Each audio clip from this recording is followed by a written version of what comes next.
साज, सुर, समंदर, संगम और सुगंध। ये शब्द अलग अलग हैं और इनके अर्थ भी अलग अलग हैं, लेकिन जब हम साहित्यिक सौंदर्य बोध में होकर इन सभी शब्दों को देखते हैं या फिर भाषा की गहराई में जाकर देखते हैं तो ये शब्द एक दूसरे के साथ जुड़े हुए नजर आते हैं।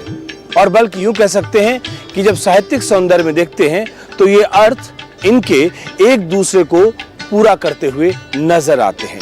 ठीक उसी तरह से जिस तरह से सुगंध यहाँ पर इस वक्त दिल्ली के एक जगह पर इस मेले में जो सुगंध है पूरे देश भर की एक दूसरे को सार्थक कर रही है और एक भारत श्रेष्ठ भारत का नजारा हमको दिख रहा है।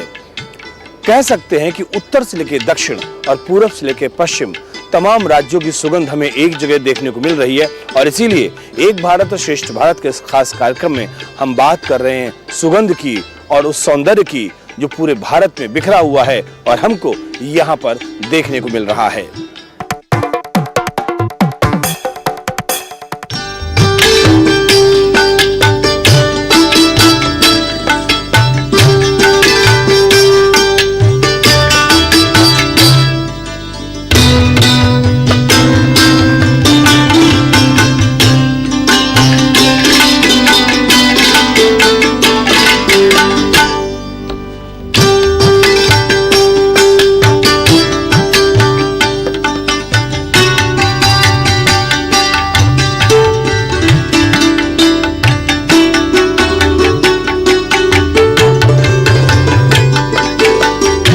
सुगंध और इत्र उद्योग का ये फेस्टिवल सन 19 के बाद इधर 2-3 साल के बाद लग रहा है, लेकिन इससे हमारे कन्नौज के इत्र उद्योग को जो कि हमारी पूरी दुनिया में पहचान है, इसको एक बहुत बड़ा कैनवस मिल रहा है।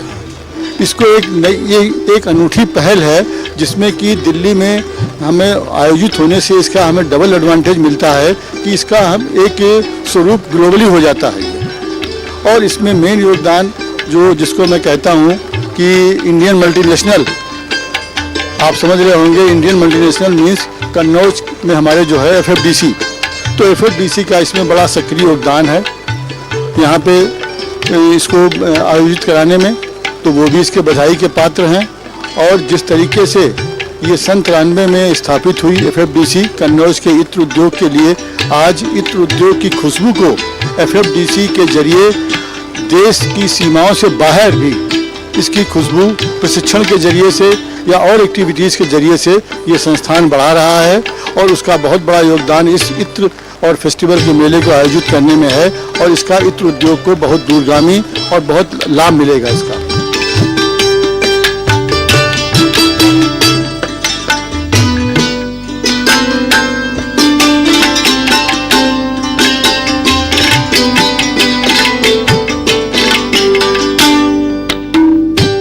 ये इत्र और सुगंधी मेला है और इसको लगाने का मकसद ये है कि आम आदमी को इत्र और सुगंधी के बारे में बहुत कम जानकारी होती है और वो अक्सर वो इत्र, सुगंध, सेंट, परफ्यूम सबको कमोबेश एक जैसी बात समझता है।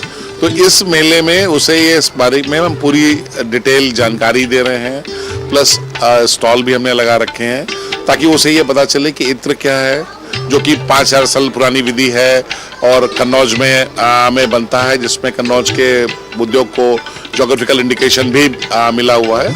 और वो एक ऐसी जगह है जहां लगभग 350 से 400 छोटे बड़े उद्योग लगे हुए हैं और इकलौता टाउन है जहां पूरी की पूरी सारी जनसंख्या इसी क्षेत्र में कार्य कर रही है। सर, सुगंध हम डिवाइड करते हैं, किसी भी चीज को हम जो सूंघ लें, खुशबू जिसमें हमें आए वो सुगंध, और बेसिकली गंध, सुगंध और दुर्गंध, 2 प्रकार की गंध हुई। ये खुशबू का मेला है इसलिए सुगंधित हो गया। सुगंध बनती है पेड़ पौधों के रस से, जो हम उनकी जड़ों से, तनों से, पत्तियों से, फूलों से जो हम तेल एक्सट्रैक्ट करते हैं, जो पुराने कन्नौज के ज़माने में जिनको देग भपका कहते थे, जिससे वो तेल निकालते थे, आज वो डिस्टिलेशन यूनिट्स हैं, वैक्यूम डिस्टिलेशन, स्टीम डिस्टिलेशन, अलग प्रोसेस है। ये एसेंशियल ऑयल्स हो गए। इनको जब हम सॉल्वेंट के साथ एक्सट्रैक्ट करते हैं तो वो बन जाता है इत्र, और जब हम इनका ब्लेंड करते हैं किसी डेफिनेशन में साइंस के तारुक से कि किसका एक कितना मैटर होना चाहिए, वो बनती है फ्रेग्रेंस। क्योंकि गुलाब की खुशबू तो गुलाब की रहेगी, पर आपको गुलाब में मश्क भी चाहिए, वो लैब में बनाई जाती है। मश्क का और गुलाब का ब्लेंड करके हम एक फ्रेग्रेंस बनाते हैं जो वो गुलाब मश्क आपकी ज़रूरत पूरी करती है। तो 3 स्थिति में इनको हम डिवाइड करते हैं पीढ़ियों में, एसेंशियल ऑयल, इत्र और फ्रेग्रेंस। आपको कन्नौज के इत्र भी मिलेंगे, आपको पुणे से भी लोग आए मिलेंगे, मुंबई से भी लोग आए मिलेंगे, बैंगलोर से भी लोग आए मिलेंगे, और दिल्ली और एनसीआर तो है ही यहाँ पे मौजूद, क्योंकि वो थोड़े से शॉर्ट नोटिस पे हो पाया, क्योंकि कई चीज़ें होती हैं। तो और अभी एक एक्सपो और चल रहा है नोएडा में हैंडीक्राफ्ट्स का, तो लोग वहाँ भी डिवाइड हो गए। हम नहीं तो अमूमन तौर पे ये 30-35 स्टॉल हम इसको कर पाए हैं, और यहाँ इन 30-35 को काफ़ी अच्छा रुझान लोगों का मिल रहा है।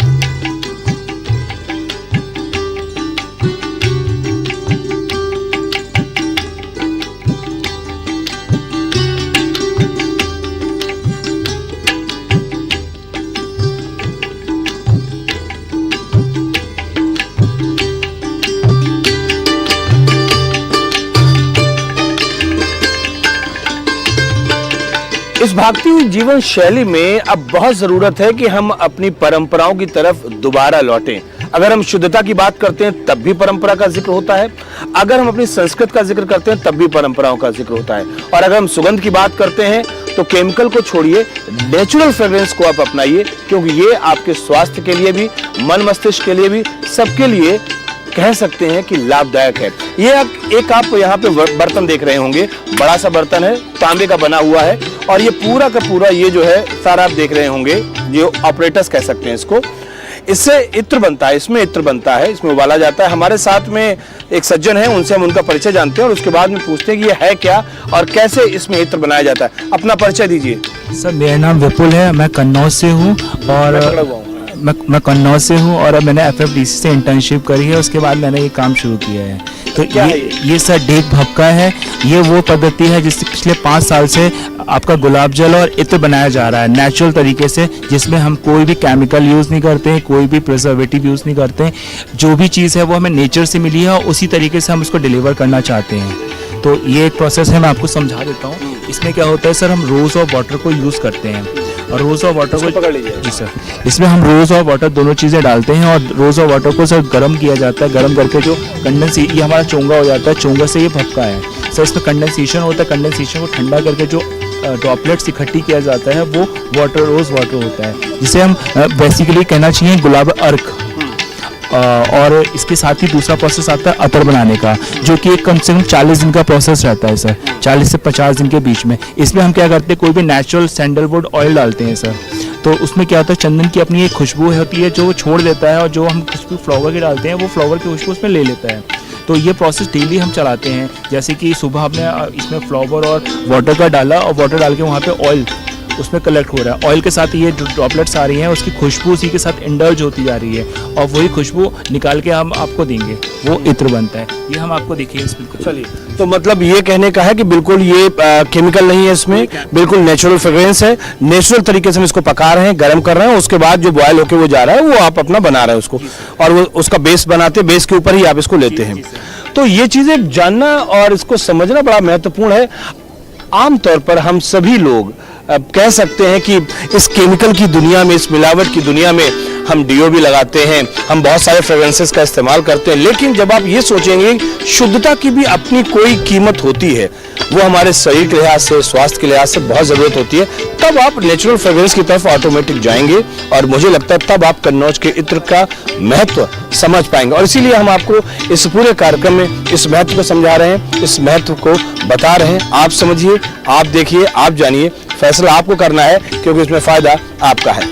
आप ये जरूर जानना चाहते होंगे कि कोई एक फूल है या कोई लकड़ी है जिसमें सुगंध है, जब आप सूंघते हैं तो उसमें सुगंध आपको दिखती है, लेकिन सुगंध को कैसे ऑयल फॉर्म में कैसे निकाला जाता है, कैसे उसका तेल निकाला जाता है, वो भी सारी चीज़ समझने की जरूरत है। एक यहाँ पे ये ऑपरेटर्स रखा हुआ, उपकरण जिसको हम कह सकते हैं, रखा हुआ है। हमारे साथ शुक्ला जी मौजूद हैं, FFDC के डायरेक्टर हैं, और उनसे ये जरूर जानने की कोशिश करते हैं कि ये क्या चीज़ है और क्या आप यहाँ पर दिखा रहे हैं। शुक्ला जी, क्या है ये? सर, ये एक apparatus है, जैसे हम जब भी कोई इंडस्ट्री के लोग कोई पौधा लेते हैं, रिसर्च करते हैं या खरीदते हैं, तो उनको ये जानना होता है ये इसमें तेल है कि नहीं। पहली बात, तेल है तो कितना है, ताकि वो तय कर सकें कि इसकी कीमत कितनी होगी, और तेल मिल सके ताकि उसकी क्वालिटी जांची जा सके। उसके लिए हम इस वेसल में जो भी पेड़ पौधा है वो और पानी 1:8 के रेशियो में ले लेते हैं। मतलब 1 किलो अगर हमने पौधा लिया तो 8 किलो पानी ले लेंगे। इसके अंदर हम गर्म करते हैं, यहाँ से ये भाप ऊपर उठती है, यहाँ से आती है, ये ठंडी होती है और ये जब यहाँ पर इकट्ठी होती है तो तेल देखिए ऊपर आ रहा है और ये पानी नीचे जा रहा है। ये एक्स्ट्रा पानी वापस फिर चला जाता है, फिर भाप बन के ऊपर तेल को लेके अपने आप आता है। तो यहाँ पर हमें इसका वजन मालूम है, हमें तेल का वजन पता चल गया तो कितना प्रतिशत है ये मालूम हो गया। और एक बार ये तेल मिल गया तो हम इसकी क्वालिटी पता कर सकते हैं और वजन पता करके पता कर सकते हैं कि इसमें कितना तेल मिल रहा है। और मुझे लगता है कि इसमें कितनी क्वांटिटी आ रही है तेल की, उसी हिसाब से दाम भी तय हो सकता होगा। दाम तय हो जाता है और इसी बेसिस पर कि वो तेल कितना प्रतिशत है, कितना दाम है, जब हम उसकी खेती करते हैं तो उससे अलग अलग लोगों को फायदे मिलते हैं। जैसे सर ये आप हमारी स्टैंडी देखेंगे, इसमें ये डिटेल दी हुई कि अगर आप कोई खेती करते हो तो पर ईयर पर हेक्टेयर आपको कितना उससे फायदा मिल जाएगा। तो ये तेल मिलता है और ये जो ये पानी है ये बाद में अलग से कॉस्मेटिक इंडस्ट्री वाले इस्तेमाल भी कर लेते हैं। ये बहुत छोटी छोटी चीजें हैं, क्योंकि जब हम कोई भी जो व्यक्ति सुगंध को समझता है, जानता है, उसमें 3 लेयर होती है। एक तो सबसे नीचे बेस आ जाता है जिसको हम शायद रूह बोलते हैं, अगर हम कहें, जो नीचे ऑयल होता है, मतलब थोड़ा सा उसका कंसंट्रेटेड फॉर्म होता है और बीच में जो होता है वो जल होता है, जैसे गुलाब जल अगर हम कहें या केवड़ा जल हम कहें, और उसके ऊपर जो लेयर होती है वो ऑयल यानी तेली पदार्थ होता है, वो चिकना पदार्थ होता है। तो 3 तरीके से तीनों को अलग अलग निकालते हैं और उनका अलग अलग दाम होता है, अलग अलग तरीके से वो मिलता है। तो ऐसी बहुत सारी चीजें हमें यहाँ पर देखने को मिल रही है इस सुगंध मेले में। बहुत सारे लोग यहाँ पे इस मेले को देखने आ रहे हैं और निश्चित तौर पर उनके ज्ञान के संसार में, उनके अनुभव के संसार में एक वृद्धि हो रही है और वो चीज़ हम देख भी रहे हैं। क्योंकि सुगंध को लेकर बस सिर्फ लोग सूंघते हैं, अच्छा लगा तो अच्छा लगा, नहीं लगा तो नहीं लगा, लेकिन ये सुगंध आती कैसे है, निकलती कहाँ से है, किस चीज़ का ये फ्रेग्रेंस है, कैसे इसकी क्वालिटी और कैसे इसकी क्वांटिटी तय की जाती है, बहुत सारी ऐसी चीज़ें हैं जो चीज़ें यहाँ पर देखने को मिल रही है। कुछ स्टूडेंट्स जो यहाँ पर आए हुए हैं उनसे हम जानते हैं। आपका नाम बताइए। वर्षा। वर्षा, आप कहाँ से हो? National Institute of Fashion Technology, New Delhi. Varsha, आप मेरे को बताओ कि आप इस सुगंध के मेले में आए हो, फ्रेग्रेंस आपने देख रहे हो, कुछ आपको दिखा यहाँ पे, कुछ समझ में आया आपको? हाँ जी, मतलब अभी तक तो बस शॉप पे बॉटल्स देखी थी, बट वो बनता कैसे है, नेचुरल ऑयल से कैसे एक्सट्रैक्ट करते हैं और अलग अलग फ्रेग्रेंसेस को मिलाकर एक नई फ्रेग्रेंस बनाना, तो ये थोड़ा सा फैसिनेटिंग सा लगा जो हमने यहाँ पे देखा, तो it was really good. Sneha, जैसे हमने ये भी देखा कि जो अगरबत्ती बन रही है, इंसेंस स्टिक है, उसमें कैसे एसेंस का यूज़ होता है, कैसे वो इंसेंस स्टिक बनता है, तो वो भी बहुत ही नया एक्सपीरियंस था।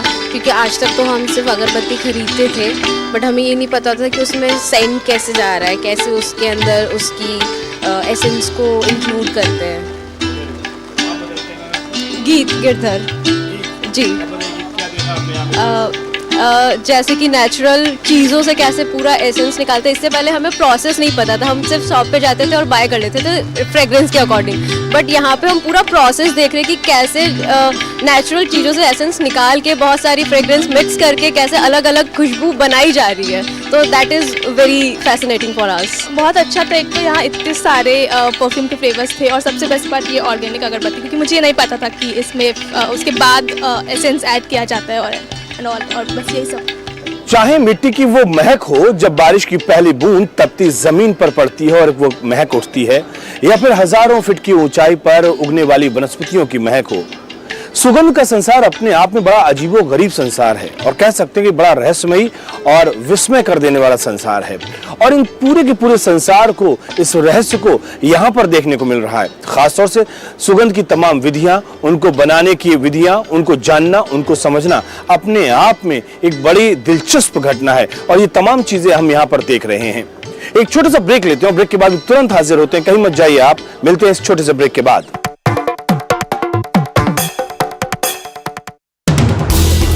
हर दिन हर पल बनती खबरें, बदलती दुनिया, हम लेकर आते हैं आपके लिए बड़ी खबरें, संपूर्ण कवरेज, ताकि आप रहें खबरों के बीच हमारे साथ। मिड डे प्राइम हिंदी सोमवार से शुक्रवार दोपहर 1 बजे सिर्फ डीडी न्यूज पर।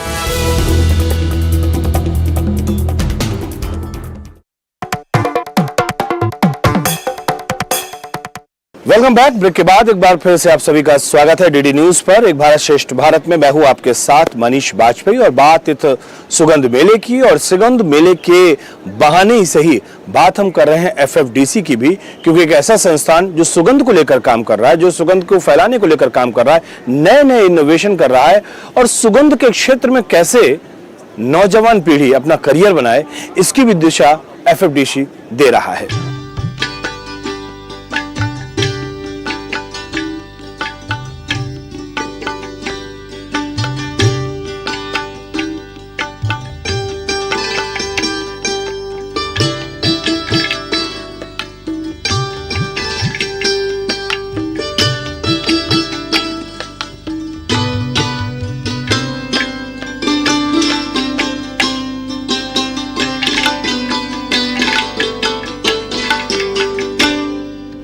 बहुत सारी चीज़ों को जब हम जानते हैं तो उसके जानने के क्रम में हम बहुत गहराई तक पहुंचते हैं।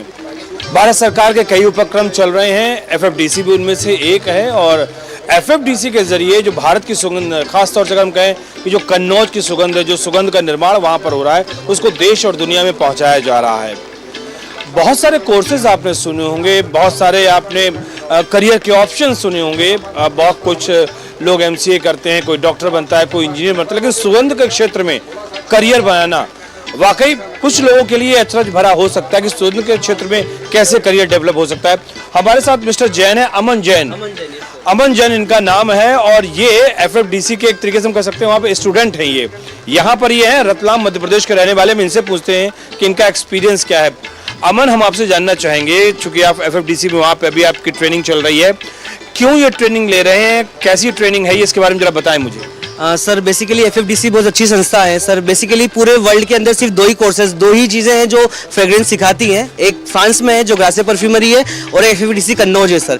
एफएफडीसी कन्नौज सर बेसिकली हर चीज़ में डील करता है। लाइक आपको फ्रेग्रेंस सीखना है, आपको स्टार्टिंग से जैसे कौन से पेड़ जिसमें फ्रेग्रेंस होती है, एरोमास जिसमें होते हैं, उसको वहाँ से लेना है। उसके बाद उसकी खेती के बाद से उसको प्रोसेस इंडस्ट्री कैसे उसका तेल निकाला जाता है, उसके बाद उसका क्वालिटी कंट्रोल किस तरह से क्वालिटी कंट्रोल होती है चेक करना है। उसके बाद फ्रेग्रेंस क्रिएशन और सब चीज़ में आती है। उसी के बाद सर फ्रेग्रेंस आप क्रिएशन करने के बाद आपका मार्केट कैसे रन करना है, आपको किस चीज़ की सहायता लगती है, वो सब चीज़ें यहाँ पे हेल्प की जाती है सर। अमन, आप इतने अच्छी तरीके से इस बात को बता रहे हैं, आप कितने कॉन्फिडेंट हैं सुगंध में, परफ्यूम में अपना करियर बनाने को लेकर, और कितना मुतमईन है कि आपको सफलता प्राप्त होगी, क्या लगता है? सर बेसिकली मैंने बीटेक केमिकल इंजीनियरिंग करा हुआ है, तो मैं बेसिकली चाहता तो मैं किसी भी केमिकल फील्ड में जॉब कर सकता था, बट सर मेरा मानना था कि नहीं, कुछ नई चीज़ में जाना है, कुछ नई चीज़। तो सर मैंने सर्च करा, तो परफ्यूमरी एक ऐसी फील्ड है जो आने वाले समय में बहुत ज़्यादा आगे बढ़ने वाली है। तो सर मैंने उस चीज़ को फील्ड करा है, और मैं 100% कॉन्फिडेंस हूँ कि अगर मैं इस फील्ड में आया हूँ तो डेफिनेटली सर मैं बहुत अच्छी ऊंचाई को पहुँचूंगा। और इस चीज़ के लिए मुझे एफएफडीसी सपोर्ट कर रहा है सर, हर चीज़ के लिए।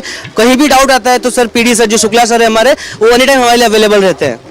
बहुत बढ़िया अमन, हम यहाँ पे देख रहे हैं बहुत सारी चीज़ें हैं, तो कुछ हमारे दर्शकों के लिहाज से, क्योंकि सुगंध जब मिलती है तो एक अलग ही संसार बनता है, और हम एक भारत श्रेष्ठ भारत का जब जिक्र करते हैं तो तमाम अलग अलग जगह की सुगंध है। इनमें क्या कुछ खास है जो बहुत स्पेशल सुगंध हो, जिसकी कोई एक अलग कहानी हो, जो बहुत स्पेशल हो, उसके बारे में जरा बताएं आप हमें। सर बेसिकली मैं आपको परफ्यूम्स के बारे में बताना चाहता हूँ। ये जो परफ्यूम्स है ये गवर्नमेंट ऑफ त्रिपुरा के लिए बनाए गए हैं। आपने अगरतला का नाम सुना होगा, जहाँ पे अगरवुड का बहुत ज्यादा बिजनेस होता है। तो गवर्नमेंट ऑफ त्रिपुरा चाहती है कि वहाँ की जो अगरवुड है वो सब जगह नोन हो। अगरवुड का तेल जो आता है सर बहुत कॉस्टली आता है, तो उसी के लिए अगरवुड को इनफ्रंट लाने के लिए सर ये 5 फ्रेग्रेंसेस एफएफडीसी ने बनाई है। एफएफडीसी ने इसको पांचों फ्रेग्रेंस को 5 नदियों के नाम पे रखा हुआ है। लाइकवाइज आप मनी है, गोमती है, फेनी है, डीओ है, जूरी है। इन 5 फ्रेग्रेंस अगरवुड एक बेसिकली बहुत अलग जो भी बेसिकली चल रहा है, जिसे ऊद बोलते हैं, अगरवुड के तेल को ऊद भी बोलते हैं, तो वही फ्रेग्रेंस है सर ये। बहुत शुक्रिया। वाकई हमें इस बात को समझना चाहिए कि जब हम क्विंटल्स ऑफ वुड जब हम उसको गलाते हैं, उसको बॉयल करते हैं, उसके बाद में कुछ किलो की अगर हम बात करें तब उसमें तेल निकलता है, उसका ऑयल निकलता है, इसीलिए वो बहुत महंगा होता है, और उसके पूरे प्रोसेस की जो एक पूरी विधि होती है वो महंगी होती है। तो सुगंध भी इसीलिए महंगा होता है, लेकिन सुगंध का संसार अपने आप में एक अलग संसार है, एक रूहानियत से जोड़ जाता है, एक आत्मा और परमात्मा कनेक्शन वहाँ पर स्थापित होता है जब आप सुगंध के संसार में होते हैं। और इसीलिए कहते हैं अगर भारत की परंपरा की बात करें तो महामृत्युंजय मंत्र की अगर बात करें तो सुगंधिम पुष्टिवर्धनम का जिक्र आता है। सुगंध को लेकर हर एक जगह आपको इसका जिक्र मिलेगा और इसीलिए एक भारत श्रेष्ठ भारत की बुनियाद में भी ये सुगंध का संसार भी हमको दिखता है, जो पूरी भारत को अपने एक सूत्र में जोड़े रखता है। जी सर, मेरा नाम वीर प्रताप सिंह है, मैं गोरखपुर से हूँ। सर, मुझे फ्रेगनेंस और फ्लेवर में इंटरेस्ट था।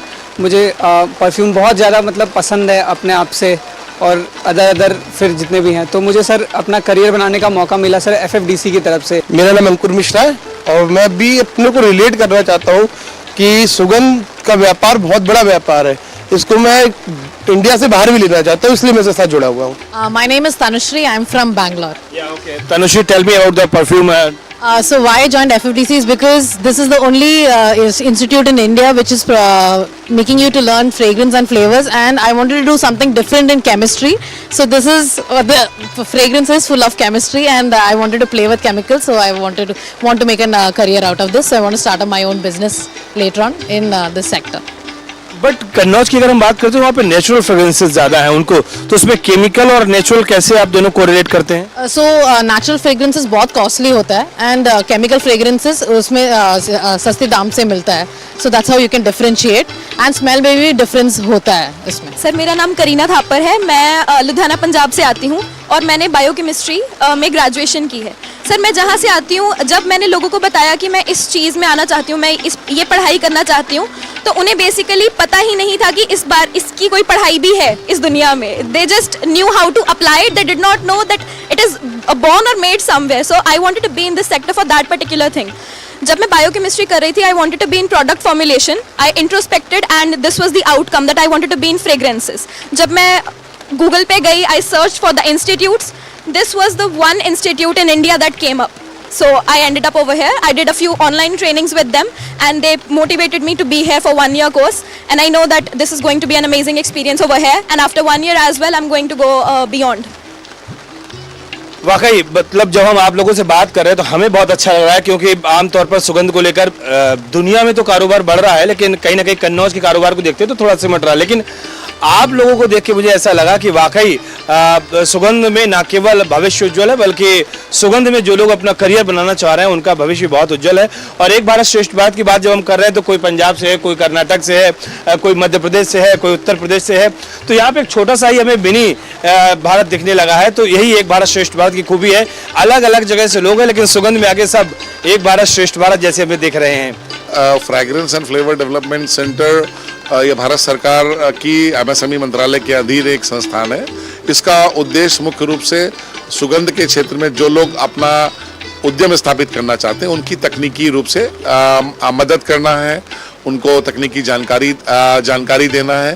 क्योंकि पास्ट में जो भी रिसर्च हुई CSR लैब में, यूनिवर्सिटी रिसर्च लैब में, वो उद्योग तक सही स्वरूप में नहीं पहुंची. तो उसके लिए हम एज ए ब्रिज काम करते हैं. तो आपको हर तरह की हम तकनीकी मदद देते हैं, टेस्टिंग में, ट्रेनिंग में, खेती में, टेक्नोलॉजी में, आपको इंक्यूबेट करने में, शॉर्ट टर्म ट्रेनिंग प्रोग्राम्स में, लॉन्ग टर्म ट्रेनिंग प्रोग्राम में, टेक्नोलॉजी में, हर तरह से हम मदद करते हैं. और हर वर्ष हम लगभग 1500 से ऊपर लोगों को विभिन्न क्षेत्रों में ट्रेनिंग देते हैं, जिसमें 1 वर्ष तक के कोर्स शामिल हैं. और हर वर्ष काफ़ी लोग उद्यमी बनकर निकलते हैं. और इस मेले में ही करीब 6-7 स्टॉल ऐसे हैं जो हमारे पूर्व में ट्रेनीज थे और आज सक्सेसफुली अपना यहाँ पर स्टॉल लगा के और अपना प्रोडक्ट प्रमोट कर रहे हैं और एक सफल उद्यमी बने हुए हैं. आज ये एक इतना बड़ा इवेंट था कन्नौज के इत्र उद्योग के लिए, तो हमने इसके जरिए से कन्नौज की सुगंध को एक न्यू इरा में हमने एक नए तरीके से जोड़ा है. सुगंध विद सेहत, सुगंध के साथ सेहत भी. और इस कॉन्सेप्ट को हमने इस इत्र और सुगंध फेस्टिवल के जरिए हमने लॉन्च किया. इस नए कॉन्सेप्ट को है. इस कॉन्सेप्ट में सीधा सा कॉन्सेप्ट ये है जो कि आम आदमी के से जुड़ा हुआ है. एसेंशियल ऑयल से सब परिचित हैं, उसकी खूबियों से परिचित हैं. हमने एसेंशियल ऑयल की जगह पे हमने एक्वस एक्सट्रैक्ट, जिसे हम एक आम बोलचाल की भाषा में कहते हैं कि अर्क या सत, एग्जाम्पल के तौर पे जैसे तुलसी है, तुलसी के जो फ़ायदे तेल के हैं या तुलसी के जो फ़ायदे हैं वो हर एक को मालूम है. हमें रोज़ कहा जाता है कि हम रोज़ 5 तुलसी के पत्ते खाएं, लेकिन जो मौजूदा परिदृश्य है देश का, शहरों का खास तौर से, वहाँ पे ये संभव नहीं है कि हम 5 पत्ती रोज़ खा पाएँ।